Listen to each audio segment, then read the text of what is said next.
I'm probably looking at the wrong part of this camera and not looking at the lens. I'm not used to doing this. This is Silica and Buttercup, and we've been together for a couple of months as I rescued them, one from a crane attack and the other one from exhaustion, because the pond ran dry and the parents got afraid and had to move away, and kids had to follow. Their brothers and sisters are now fully grown, fully feathered, but they've been staying with me. And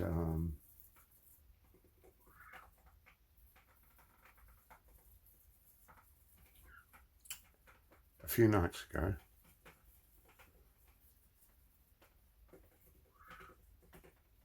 in the middle of the night,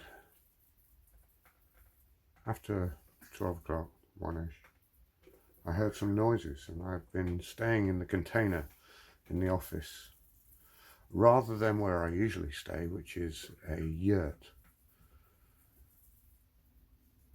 I'm on a field, 3 fields in fact, 30 acres, trying to build the largest food forest in Britain.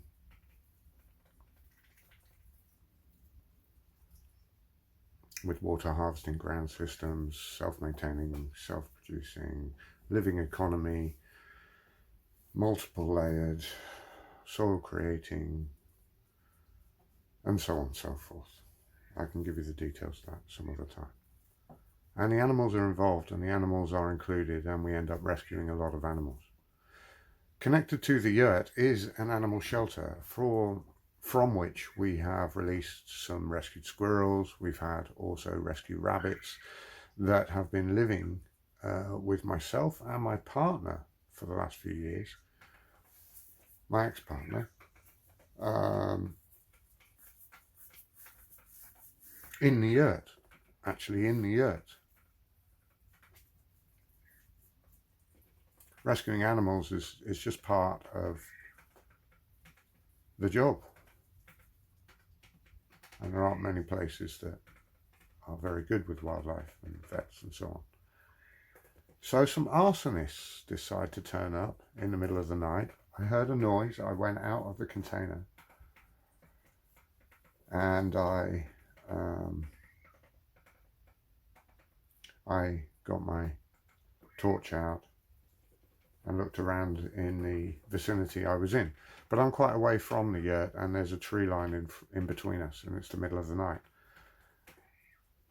I also couldn't walk around very well because a few weeks ago, now a month almost, I had 2 attempted robberies and some guys who set alight to the field where we have the bees. And I chased all them off. But I chased a thief down the road towards the gate. Didn't know if he was checking out the office. And I fell over. And it looks like I broke a rib. A few other knocks, bruises, so on. So I've had difficulty getting around, doing things, which is exacerbated by the landlord not seeing fit to fix the transport up here. So I've been stuck in a field without transport for 2 months now, almost, just coming up to 2 months. The diff had gone from a previous problem that was not repaired from over a year ago.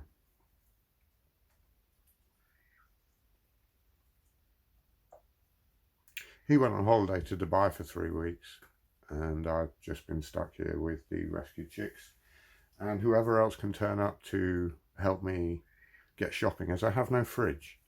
So in the hot of summer, everything goes off in a day or 2.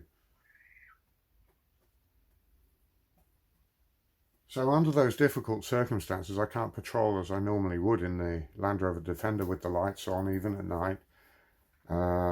I live in the Yurt, so I stay very connected with the nature, which is the intention, but also connected with every other noise and every other sound, pollution, invasion, and so on. I am constantly invaded. We have our fences cut, locks glued. We had a dead horse, and even previous to me being here was a dead horse with its head cut off at the gate. We've had, before I was on the land, a robbery of all the kit that was here, including the digger. The invasions and the attacks are constant. They're not always aggressive. It can be 5 Lithuanian gay guys naked in the field and some Arabian woman doing something with a sword and a shawl and nothing else. Ramblers, old age pensioners getting lost because the maps aren't there that the council don't put on for the local routes, and so on and so forth. But there are invasions and robberies and so on that have gone on, and most of those have been prevented. You okay, guys? Oh, it's okay. Yes. Okay, beautiful. Yeah, she's clear enough. So, I'll take you out in a minute. Yeah. I'm trying to get these geese, by the way, up to a level where they can go back to the family, where they're strong enough, but one of them has a continuing problem that I still have to solve. I've brought them both back from death or certain death, but ow, sorry, my elbow's still and anyway, it seems like these goslings have saved my life because I was up in the container and I wasn't down in the Yurt. The arsonist burnt everything I own in there as far as personal belongings, including things that are valuable to my direct family. And the only things I value about myself is clothing that allow me to be me and do what I do, and my mountain bike, which I just fixed. Sculptures went up in there as I'm a gallery level sculptor and yet to introduce myself to England. Irreplaceable pieces that most of them already sold also went up there, so it's ended up that I'm actually in debt, let alone losing the total value of the equipment, the yurt, the animal shelter, and so on and so forth, is about £25,000. £4,500 for the base, £4,500 for the yurt, and so on and so forth.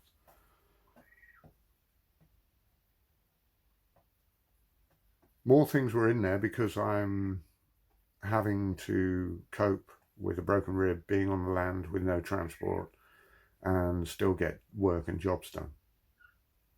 Most of the jobs are now focused on these. I am purely focusing on making sure these guys are all right. But are they safe? If somebody gutless, psychopathic creep, for whatever reason, and I do have a suspect or two, not many. I mean, I don't go out. I don't mix. I don't do popular culture. I just do this 24/7. I build the food forest as much as I can with broken tools. Equipment doesn't work.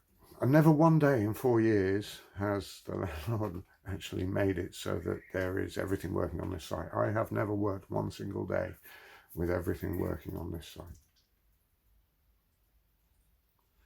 I'm only here to create my business. I'm not being paid for this. He's not paying me. He wants the food forest. I need to create the example. It's that sort of agreement, and our contracts were messed up by a guy who took over the land at the beginning of my part of the project. Anyway, am I safe? I'm still here. I'm still there. I'm not afraid of anybody. But am I safe? I don't know. But in the Yurt, the most dangerous thing was, to me, and the thing that really gets me, is if I'd have had a family member living there for a period. I've had friends stay over. Some of them use earphones. They wouldn't have even heard. Nobody opened the door. Nobody stole any of the equipment in there. We found the cans in the third field. Somebody had come along and literally just not checked and just burnt.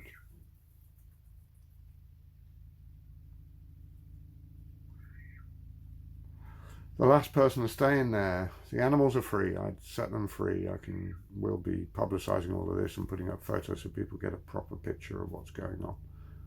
And I have to write all this down in a big statement. But the last person in there was a volunteer, and this volunteer's helped me out for the last few weeks and stayed over on a night here and a night there.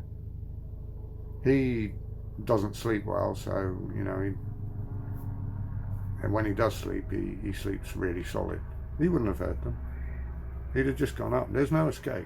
There would have been no escape from that yet. It's not like a tent. You can't cut through it.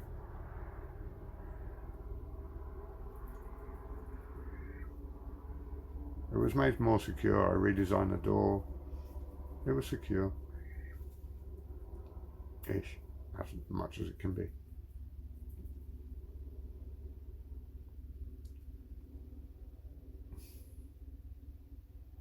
The owner takes over most of the management here, so it makes it very difficult for me to make my own decisions and to get the right thing done at the right time.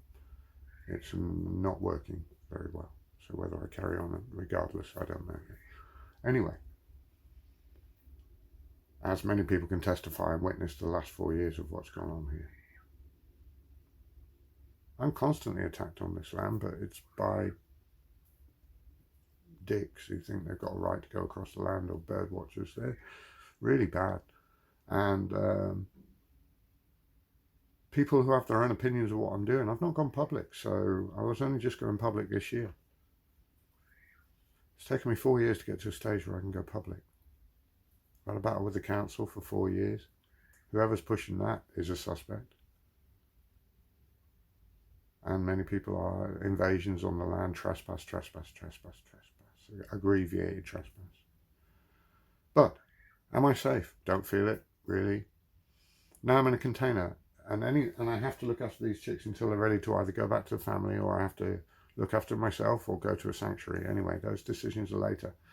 But they're with me. For the past few years, we've had squirrels living in the shelter out the back that went down in the cinder just like the Yurt.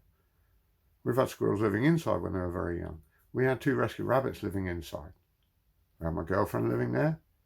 If a member of my family or a friend visited, that's where they'd stay, and I'd stay in the office if we were staying separately, unless they had their own accommodation, tent, van, whatever.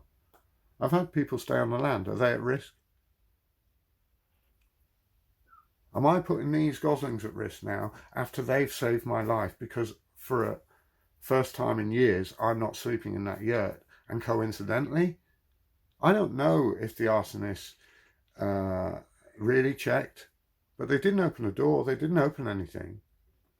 I'm not sure if the arsonists checked if anybody was in there. I'm not sure if anybody who's in there would have heard them if they had earphones on and they got sleep problems and they're finally in the deepest sleep on the planet.